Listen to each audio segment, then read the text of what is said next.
Hello my fellow members.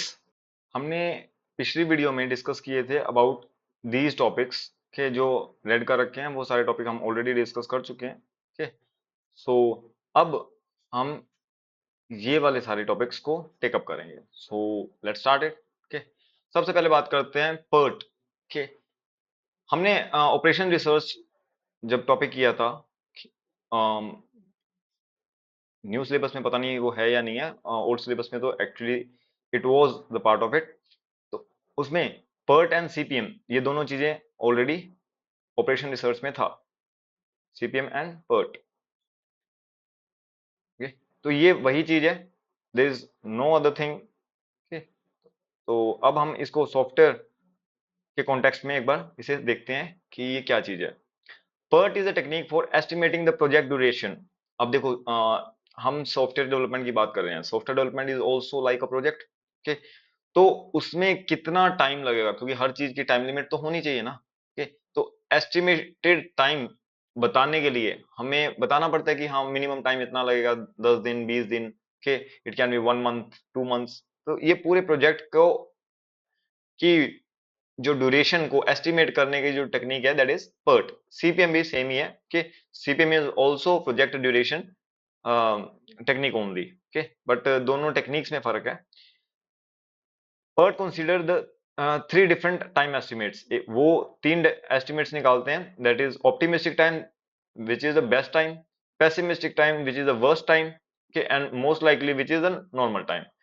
अब मैंने बताया कि CPM is also for estimating the project duration, तो इसके ऊपर भी बाद में आते हैं। ओके, तो अब सीपीएम की बात करते हैं which is critical path method. Critical path method is also a technique for estimation of project duration. जैसा हमने पहले अभी डिस्कस किया था, दोनों ही CPM and PERT both are project duration estimation techniques. Okay, all project have at least one critical path. तो हर प्रोजेक्ट का वन क्रिटिकल पाथ होता है। तो पहले हम इसकी बात कर लेते हैं, क्योंकि ये भी प्रोजेक्ट ड्यूरेशन को एस्टिमेट करता है और पर्ट भी प्रोजेक्ट ड्यूरेशन को एस्टिमेट करता है। तो अगर एग्जाम में दोनों ही आ जाए किसी क्वेश्चन में, तो हम किसको प्रेफर करेंगे? Will prefer the PERT. क्यों? क्योंकि this is actually more reliable than the CPM.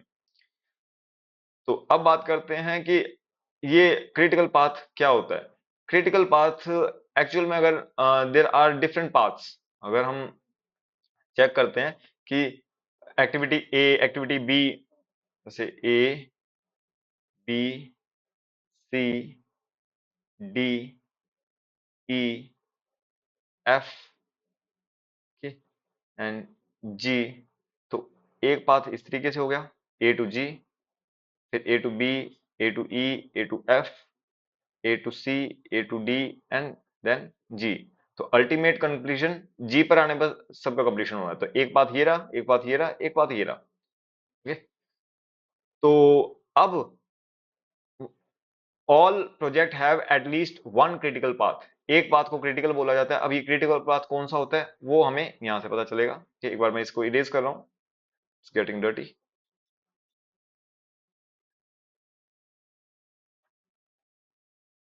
तो अब क्रिटिकल पाथ कौन सा होता है?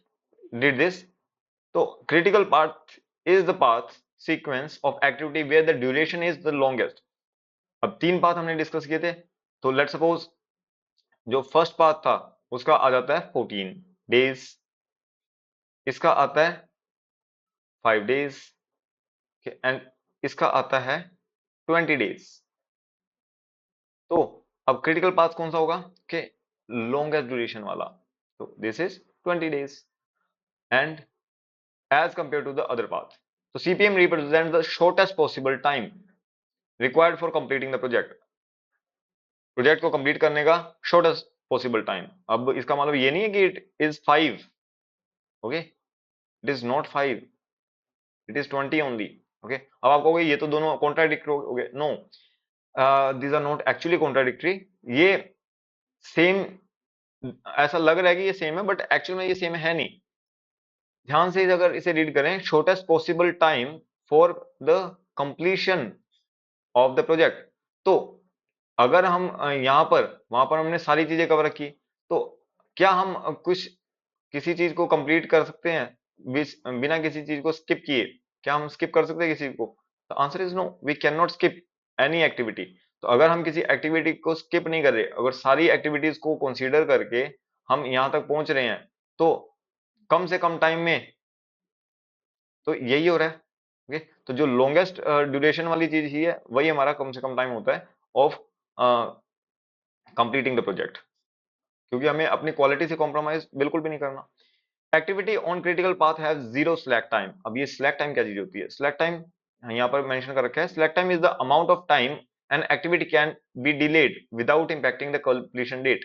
तो हम कितना डिले कर सकते हैं बिना कंप्लीशन को डिले किए, तो that is known as the slack time.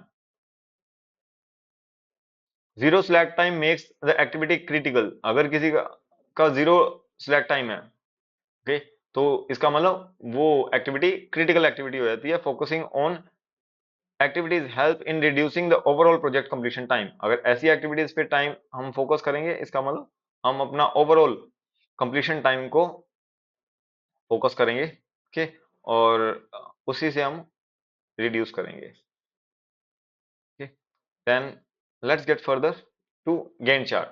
अब ये जो गैंट चार्ट है ये क्या चीज है? वो पर्ट एंड सीपीएम, जब हमने पर्ट की बात करी, सीपीएम की बात करी, दोनों ही क्या थे? ड्यूरेशन एस्टिमेट कर रहे थे, प्रोजेक्ट ड्यूरेशन को। गैंट चार्ट ड्यूरेशन को एस्टिमेट नहीं करता, ये चेक करता है कि प्रोग्रेस कितनी हुई है। Okay, it helps in finding the progress of the entire project. पूरे प्रोजेक्ट की प्रोग्रेस की बात ये करता है।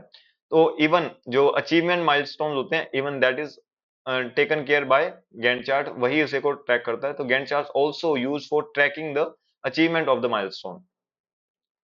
ठीक, तो माइलस्टोन की अचीवमेंट को ट्रैक करना भी किसका काम है? That is Gantt chart.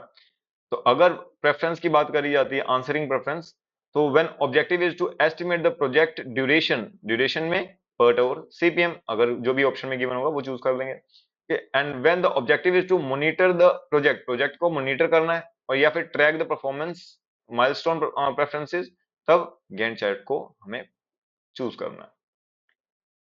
Let's get further. Then comes function point analysis. अब बात आती है फंक्शन पॉइंट एनालिसिस की। अब ये क्या चीज है? फंक्शन पॉइंट एनालिसिस और source code, source line of code के, ये दोनों सेम ही चीज है कि, लेकिन दो अलग साइज एस्टिमेशन के लिए हैं, लेकिन दोनों के लिए जो मेथड ऑफ एस्टिमेशन है वो अलग अलग है। तो फंक्शन पॉइंट एनालिसिस एक इनडायरेक्ट मेथड है, and source line of code is a direct method के, किस चीज के लिए? साइज एस्टिमेशन, सॉफ्टवेयर का साइज। क्योंकि जैसे जैसे सॉफ्टवेयर की हम लाइन ऑफ कोड बढ़ाते जाएंगे, तो सॉफ्टवेयर का साइज उसी अकॉर्डिंग बढ़ता जाएगा। एक बहुत ही सीनियर और experience software developer same functionality के कम लाइन ऑफ कोड्स में बना सकता है, और वही एक जो फ्रेशर होगा या फिर नया सॉफ्टवेयर इंजीनियर बना होगा, ओके, तो उसको अभी इतना एक्सपीरियंस नहीं है, तो फंक्शनैलिटी वो भी डेवलप कर देगा, बट डेफिनेट सी बात है वो उसमें जो लाइन ऑफ कोड जो लिखेगा वो ज्यादा लिखेगा। ओके, तो ये दोनों वही चीज है। अब दोनों में फर्क क्या है? ये एक्चुअल में फंक्शनैलिटीज को बताता है। ये फंक्शनैलिटीज बताता है कि सॉफ्टवेयर में फीचर्स क्या है, और फंक्शंस क्या अवेलेबल हैं। ये एक्चुअल में रीड करता है या चेक करता है कि कितनी line of codes are available. तो ये फंक्शंस को देख के बताता है कि साइज कितना बड़ा है, और ये चेक करता है कि मतलब कोड लाइंस कितनी है, उसको चेक करके। तो इसीलिए both are the size estimation techniques. Okay, and let's get further. FPA is function point analysis. It is an indirect method of software size estimation. Function point are the unit measures for software size. FPA is arrived on the basis of number and complexity of input, output, files, interface and queries. तो इस तरीके से FPA calculate होता है, functional points. And FPA is more reliable than SLOC. Okay, तो SLOC की अगर बात करें, it is a direct method of software estimation, size estimation. FPA is more reliable, same ऊपर वाली बात, as compared to SLOC for complex projects. अब अगर हम क्रक्स की बात करें, इट इज जस्ट लाइक अगर हम बुक का साइज पता कर रहे हैं, एक बुक के अंदर वर्ड्स कितने लिखे हैं कि वो चेक करेगा, दैट इज SLOC। और ये चेक करेगा कि कितने बुक के अंदर आइडियाज या टॉपिक्स हैं, आइडियाज टॉपिक्स। ओके, और चैप्टर्स। ओके, तो इसके बेसिस पे अगर जज किया जाए, that is known as functional point analysis. Just एक होता है रियल लाइफ एग्जांपल लिया है। ओके, तो हमने रियल लाइफ एग्जांपल लेके समझा, बट एग्जैक्टली ये सॉफ्टवेयर मॉड्यूल्स और लाइन ऑफ कोड्स के अकॉर्डिंग ही होता है। Okay, let's get further. अब ये ग्राफिकल रिप्रेजेंटेशन आ गया उसी चीज की। पर्ट क्या चीज है? ये हमारा टाइम एस्टिमेशन के लिए आ जाता है, कि प्रोजेक्ट ड्यूरेशन एस्टिमेटिंग के लिए। और ये थ्री डिफरेंट, ज्यादा बना दिए वैसे ज्यादा, बट है तीन ही। ठीक है, अच्छा नहीं लिखे, तीन ही है। Optimistic, pessimistic and most likely. Then critical path method, ये भी टाइम ड्यूरेशन को डिटरमाइन करने के लिए है। देखो जैसे मैंने बनाया था उसी तरीके की इन्होंने डायग्राम भी बना दी है। ओके, तो क्रिटिकल पाथ के एंड स्लैक क्या चीज है? जहां पर जीरो के जो टाइम है, एक्टिविटी टाइम इज जीरो, कि हम उसको मिस करके अगर कहते हैं वहां पर जीरो टाइम है, on the basis of zero slack time means कि activity is critical. Okay, and अगर हम मतलब बिल्कुल भी जीरो डिले कर सकते हैं, मतलब zero delay is not at all possible. Okay, that is the slack time, zero slack time, sorry. Okay, then Gantt chart. Gantt chart का जो मेन काम है कि it is look like this. अगर आप एक्सेल भी चेक करो वहां पर गैंट चार्ट की एक्चुअल में I have seen the template. Okay, और इवन गूगल शीट्स में जब आप टेम्पलेट चेक करोगे, there is actually a template available.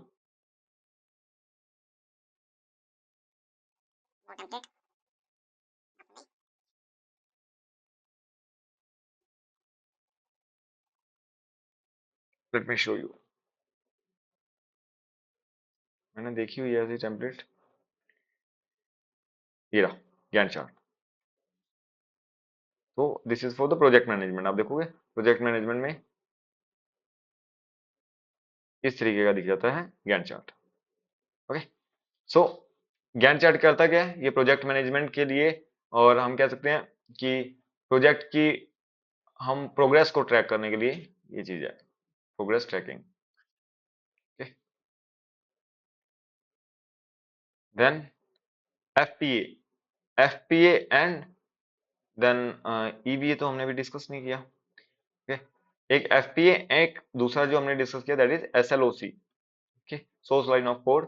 तो एफपीए फंक्शनल बेसिस पे, आइडियाज के बेसिस पे और मॉड्यूल्स के बेसिस पे चेक करता है। और this is actually indirect method, और this is the direct method. Direct method में कोड की लाइन चेक कर लेते हैं, और दोनों से पता क्या चलता है कि साइज कितना बड़ा है सॉफ्टवेयर का। Then comes time box management. Time box management क्या करता है? Time box management prevent project cost overruns, क्योंकि जैसे जैसे प्रोजेक्ट बड़ा होता जाएगा उसकी कॉस्ट भी बढ़ती जाएगी। तो हमें एक बाउंड्री, हमें एक रिस्ट्रिक्शन लगानी पड़ती है कि कॉस्ट इससे ज्यादा एक्सीड ना करे, क्योंकि जो सॉफ्टवेयर डेवलपर है उसने अपना काम करना है। ठीक है, लेकिन उसको फंड तो कोई कर रहा होगा, कोई हो सकता है कोई कंपनी कर रखी है, और हो सकता है हमारा खुद का इंस्टीट्यूशन जो है वो कर रहा है, या फिर अगर हम किसी दूसरे के लिए बना रहे हैं तो डेफिनेट सी बात है वो हमें जो कॉस्टिंग है कि उसी के बेसिस पे जितनी ज्यादा कॉस्ट पड़ेगी उसी बेसिस पे हमारी प्रॉफिटेबिलिटी है, क्योंकि वहां पर तो कई बार इस तरीके से कॉन्ट्रैक्ट हो जाते हैं कि the company will pay you this much amount and you have to complete their software. तो अगर ऐसी बात है, तो अगर हम अपनी कॉस्ट जितनी ज्यादा बढ़ाएंगे हमारा प्रॉफिट उतना कम होता जाएगा। ओके, तो दैट इज व्हाई, तो cost is always a very critical thing, हमें हमेशा इसका ध्यान रखना पड़ता है। तो time box management prevent cost overruns and delay from the schedule delivery. Okay, तो अगर शेड्यूल डिलीवरी से भी डिले करते हैं तो भी it is not good for the business. It is use for prototyping. Prototyping हमने ऑलरेडी प्रोटोटाइप डिस्कस किया था। Prototype is a working model के किसी भी सॉफ्टवेयर का। Okay, so that is known as prototyping and rapid application development। rapid application development हम आगे discuss ज्यादा डिटेल में करेंगे, अभी के लिए आपको बताता हूँ। इट इज जस्ट कि जल्दी से सॉफ्टवेयर को बनाना। कि जल्दी से सॉफ्टवेयर को बनाने में जो जो चीजें सॉफ्टवेयर बनाने के लिए बहुत ज्यादा क्रिटिकल है, बहुत ज्यादा जरूरी है, वो ही करते हैं, बाकी चीजों को हम स्किप करते हैं। और हम इसमें इवन अपने पुराने लिखे हुए जो कोड्स हैं, ठीक है, तो उसको भी एक तरीके से प्लग एंड प्ले वाले सीन होता है, ठीक है। तो प्लग एंड प्ले वाला, अगर कहते हैं हमारे पास पुराना लिखा कोड है, हम उसको भी प्लग करके काम कर सकते हैं, तो हमें ज्यादा वर्किंग नहीं करनी पड़ती, प्लग एंड प्ले से काम हो जाता है, that is red. where the projects are to be completed within the time frame, तो हम टाइम फ्रेम में करने के लिए क्या क्या यूज कर सकते हैं, prototyping and red, okay, that is rapid application development. Time box management integrates system and user acceptance testing, दोनों को ही टेस्ट करते हैं, क्यों, क्योंकि क्वालिटी यहाँ पर जरूरी होती है, but does not eliminate the need for the quality process तो हमें चाहिए ही होती है, okay? When the objective is to prevent project cost overruns and delay from the scheduled delivery, तो हमारा आंसर क्या होना चाहिए हमेशा, time box management. Now let's get to the EVA, that is earned value analysis. earned value analysis ये actual में होता क्या है, मेन अगर बात करें तो क्या हुआ और क्या बजट किया था, क्या प्लान किया था, उसमें डेविएशन मेन कि हमने जो भी खर्चा खुर्चा किया है, ओके, उसमें हमें वैल्यू कितनी अर्न हुई है, उसका पूरा एनालिसिस करना is all about the earned value analysis. तो एक बार उसे रीड करते हैं, then you will get to it.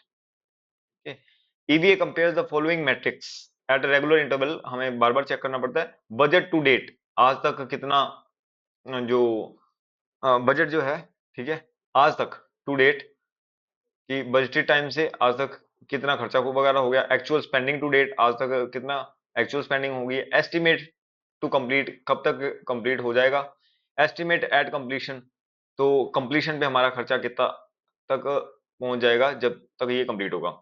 तो EVA compares the planned amount of work with the actual work completed to determine if the cost schedule and work accomplished are progressing in accordance with the plan or not. बस हमें एक तरीके से ये check कर रहे हैं कि एज पर प्लान सब कुछ जा रहा है या नहीं, ठीक, खर्चा भी, टाइम भी, ठीक, एंड उसके अलावा प्रोग्रेस भी, ठीक। सो ये देखो इमेज में अगर देखें तो plan value, actual cost and earn value, तो ये मैट्रिक्स जो होते हैं रेगुलर इंटरवल पे चेक किए जाते हैं, ओनली टू चेक कि all is going as per plan. अब आता है decision support system, DSS. DSS actual में एक ऐसा सॉफ्टवेयर होता है जो आपको डिसीजन लेने में हेल्प करता है, as simple as that, okay. तो इट इज इंटरेक्टिव सिस्टम। अब क्योंकि डिसीजन मेकिंग का जो काम करते हैं इन द मैनेजमेंट, ओके, वो क्या करते हैं, वो हमेशा उनके पास time time is of very great essence to them, okay, time shortage होती है, तो दैट इज वाई उनको हमेशा हर चीज एट अ ग्लैंस चेक करनी होती है, तो उनके लिए इंटरेक्टिव सिस्टम, तो डैशबोर्ड्स वाला जो होता है, जनरली उनको जो रिपोर्ट्स वगैरह मिलती है वो डैशबोर्ड्स से ही चेक कर लेते हैं, okay, which supports semi structure decision making. तो पूरी स्ट्रक्चर तो नहीं, बट ओवरऑल उनको पिक्चर मिलती है, तो they can make the semi structure decision making. DSS support semi structured problems. DSS is flexible and adaptable to the changing requirement and scenarios. तो DSS को जैसे सिनेरियो बदलता है, तो क्योंकि जो डैशबोर्ड होते हैं, यू नो कि डैशबोर्ड्स आर इंटरेक्टिव, ओके, तो एक तो इंटरेक्टिव होते हैं, उसके अलावा as per the requirement changes, तो उनको डैशबोर्ड के मैट्रिक्स वगैरह सब बदलने पड़ते हैं, तो डीएसएस में वो सारी चीजें पॉसिबल होती है। Decision tree is use as a questionnaire to lead the user through a series of choice until a conclusion is reached. अब बहुत बार ऐसा होता है कि जहां एक फाइनल एक्सपर्ट तक पहुंचने से पहले, लाइक डॉक्टर्स के केस में, कि फॉरेन में तो ऐसी चीजें होती है कि वो पहले एक पूरा क्वेश्चनेयर टाइप दे देते हैं कि आप पूरा क्वेश्चनेयर वगैरह जो है ये फिल कर दीजिए। उससे क्या होता है कि क्वेश्चनेयर फिल करने से ज्यादातर जो चीजें एलिमिनेट करने वाली होती है वो ऑलरेडी एलिमिनेट हो जाती है। जो प्रोफेशनल होता है, डॉक्टर और इवन एनी अदर प्रोफेशनल, वो सिर्फ और सिर्फ जो on the basis of the final things, वो तीन चार जो उनके पास होते हैं, सिर्फ उन्हीं में से उनको डिसीजन लेना होता है, ठीक। क्यों, क्योंकि ज्यादातर चीजें जो उनका क्वेश्चनर है वही एलिमिनेट कर देता है। Then comes efficiency and effectiveness. जब डीएसएस की बात आती है तब इफेक्टिवनेस नहीं, एफिशिएंसी, सॉरी, एफिशिएंसी पर कम फोकस किया जाता है, इफेक्टिवनेस पे ही ज्यादा फोकस किया जाता है। Efficiency is all about input and output, कि टास्क कितना जल्दी हो रहा है, कॉस्ट कितनी कम पड़ रही है, लेकिन वहां पर इस चीज पे ज्यादा ध्यान ना देके कि कितना सही जा रहा है सब कुछ, कि उस पे ज्यादा ध्यान देते हैं, क्योंकि अगर रीवर्क करना पड़ जाता है तो एट बिगर लेवल रीवर्किंग में ज्यादा कॉस्ट वगैरह होती है, तो एक बार हम कॉस्ट बचा सकते हैं, बाद में कॉस्ट अगर डबल ट्रिपल पड़ जाए तो कोई फायदा नहीं है। That is why. तो डीएसएस की बात करें, interactive and semi structured decision making के लिए काम आता है, क्योंकि इनको डिसीजन मेकिंग करनी है। Flexible and decision tree leadership, तो डिसीजन ट्री जो है वो डिसीजन लेने में काम आता है, और क्वेश्चनर वगैरह होते हैं। एफिशिएंसी और इफेक्टिवनेस की बात करें तो यहाँ पर डीएसएस में एफिशिएंसी पे फोकस कम होता है और इफेक्टिवनेस पे ज्यादा फोकस होता है। अब हम बात कर रहे हैं डेवलपमेंट मेथोडोलॉजीज की। तो सबसे पहले बात करें तो agile system development methodology. Agile, अगर नाम से भी देखा जा रहा है, अजाइल इज वेरी, जो खुद को बहुत जल्दी से क्विक चेंज कर लेता है as adapt according to the environment. Okay, तो that is known as agile. तो agile refer to writing a program without spending much time on planning and documentation. तो वो क्या करते हैं, बस जल्दी जल्दी आप चीज करो और इटरेशंस कर करके आप उसे इंप्रूव कर लो। Agile development place less importance on formal paper based deliverables.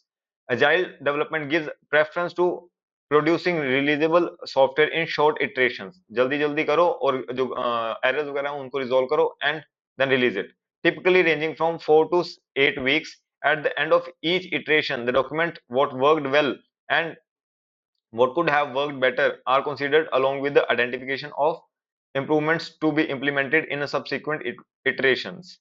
तो that is known as all about agile development.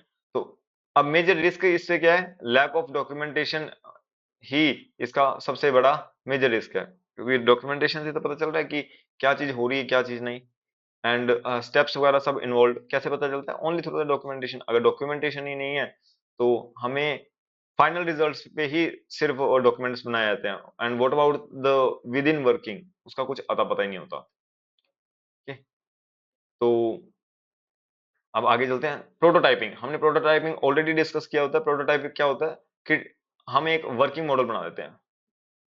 Working model, okay, is known as prototype। Prototyping is the process of creating system through controlled trial and error।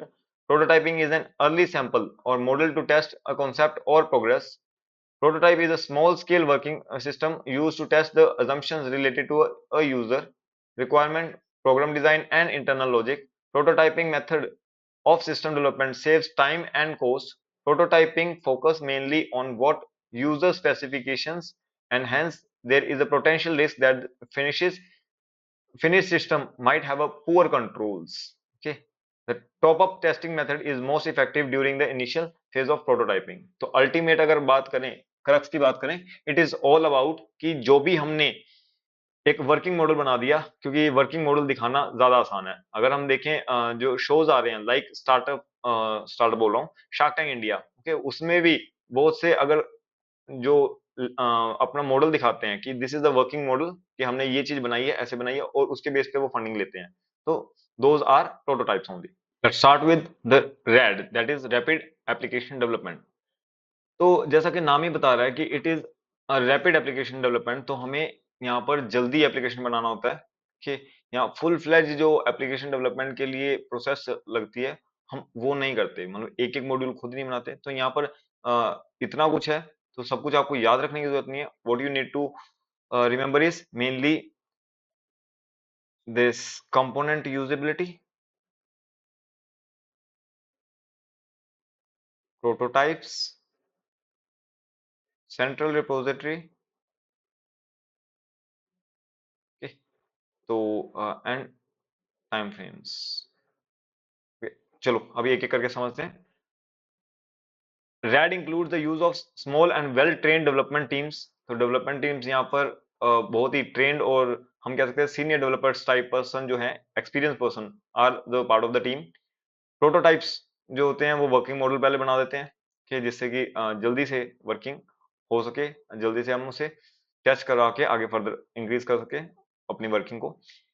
Tools to support modelling, prototyping and component usually, वो component reusability are used. कहने का मतलब क्या हुआ कहने का simple सा मतलब ये है कि यहाँ पर प्लग एंड प्ले वाली चीज होती है, प्लग एंड प्ले।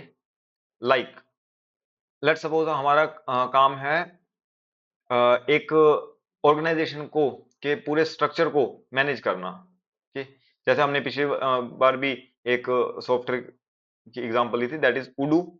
ओके, तो वहां पर अलग अलग मॉड्यूल्स हैं, हम हर ऑर्गेनाइजेशन के लिए इस तरीके से बनाते हैं कि HRMS हो गया, फाइनेंस हो गया, कि देन मार्केटिंग हो गया, देन CRM हो गया। ओके, तो ये मॉड्यूल्स हैं, लेकिन अगर किसी को सिर्फ दो मॉड्यूल ही चाहिए तो ये दो, तो बस ये हम क्या करेंगे, हमारे पास जो ऑलरेडी मॉड्यूल बने हुए हैं उन्हीं को फिक्स करके एंड हम एक रनिंग मॉडल उनको दे देंगे। Okay, so this is rapid application development. Okay, तो अगर किसी को चारों चाहिए हम चारों दे देंगे, किसी को दो ही चाहिए तो सिर्फ हम अपने बने हुए ऑलरेडी कोड, हमारे पास ऑलरेडी बना हुआ है, हम उसी कोड को दोबारा यूज करेंगे और उनको इनको कंपाइल करके दे देंगे। तो कहने का मतलब सेम कोड को हम बार बार यूज कर रहे हैं, so that is known as component reusability. Okay, central repository भी वही चीज है कि हमने जो मॉड्यूल्स वगैरह बना रखे हैं उनके कोड्स को हमने अपने पास सेव करके सेंट्रली कहते सेव करके रख लिया। ओके, सो दैट जब भी उसको जरूरत पड़ेगी हम इसी में से उठाकर ओके प्लग एंड प्ले करके उनको दे देंगे। Then rigid limit on development time frames, क्योंकि नाम से ही पता चल रहा है it is rapid application development, इसका मतलब हमें जल्दी करना है। क्योंकि हमें जल्दी करना है तो इट इज कि हमें टाइम फ्रेम्स के अंदर अंदर काम करना है, तो rigid limits are there on the time frames. RAD enables the quick development of the systems by reducing the development cost and maintaining the quality। Quality अपने आप मेंटेन होगी, क्यों? क्योंकि हमने जो एक वेल टाइम लगाकर हमने एक मॉड्यूल्स बना रखे हैं उनको हमने अपने पास सेव करके रखा हुआ है एंड हम बार बार उसे प्लग एंड प्ले कर रहे हैं, तो क्वालिटी क्योंकि it is fully tested and बहुत अच्छे से ये डेवलप किए गए हुए हैं ऑलरेडी।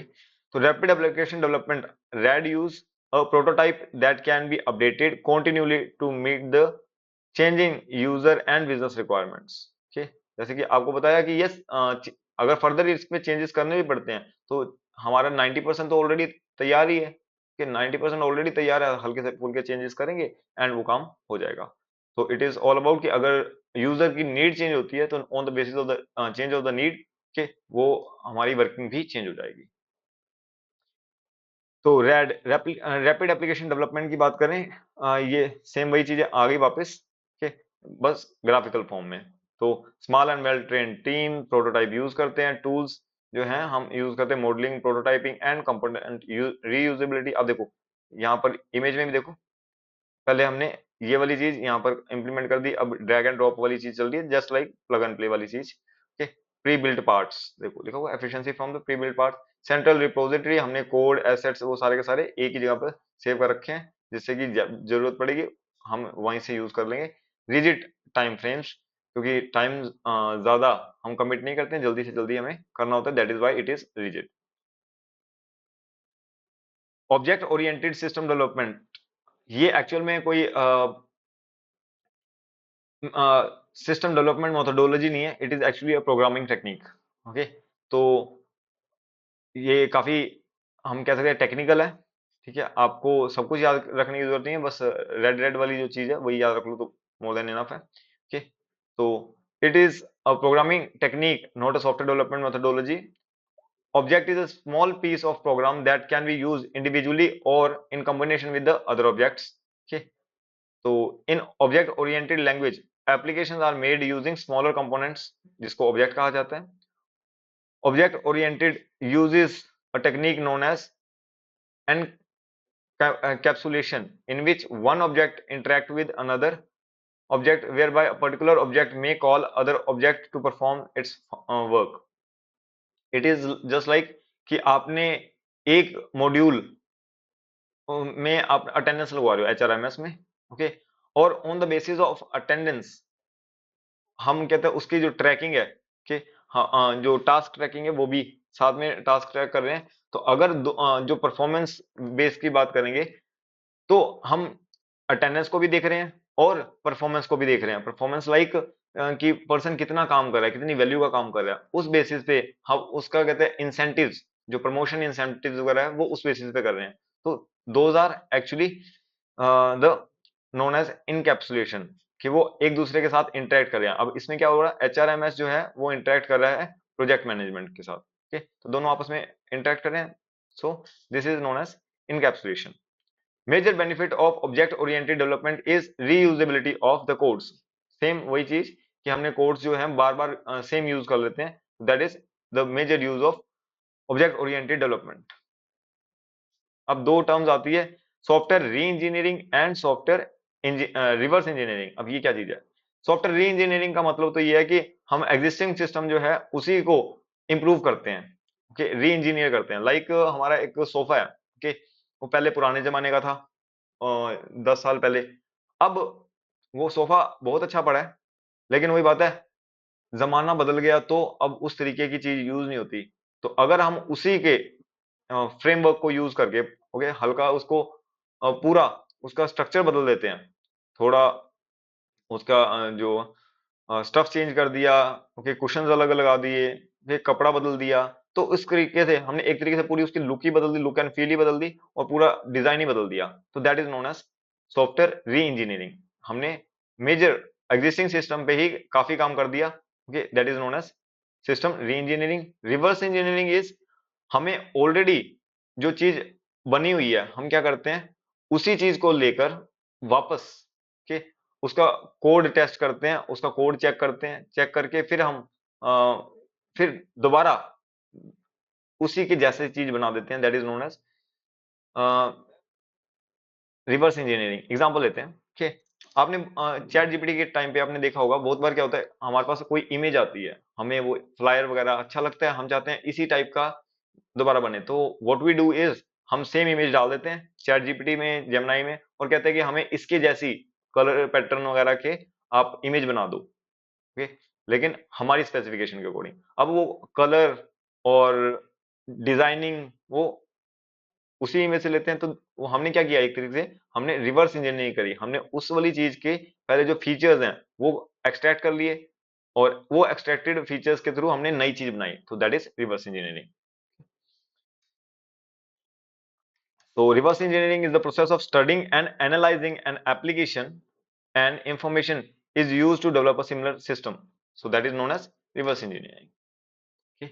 So अब यहाँ पर बात करें तो ये बस ग्राफिकल रिप्रेजेंटेशन है, सॉफ्टवेयर री इंजीनियरिंग क्या चीज होती है एंड रिवर्स इंजीनियरिंग क्या चीज है, तो हमने एग्जांपल से भी ऑलरेडी डिस्कस कर ही लिया। तो here we close the module 3 as well and that's all। अभी जो है यहाँ पर हमारा ये क्लोज हो गया, and I share the question and answers. मैं काफी अभी क्वेश्चन आंसर शेयर करूंगा, एक अलग वीडियो बना दूंगा, उसमें मैं पूरे डिस्क्रिप्शन में क्वेश्चन आंसर शेयर कर दूंगा, जिससे कि कहते हैं आप प्रैक्टिस कर पाएंगे। Thank you.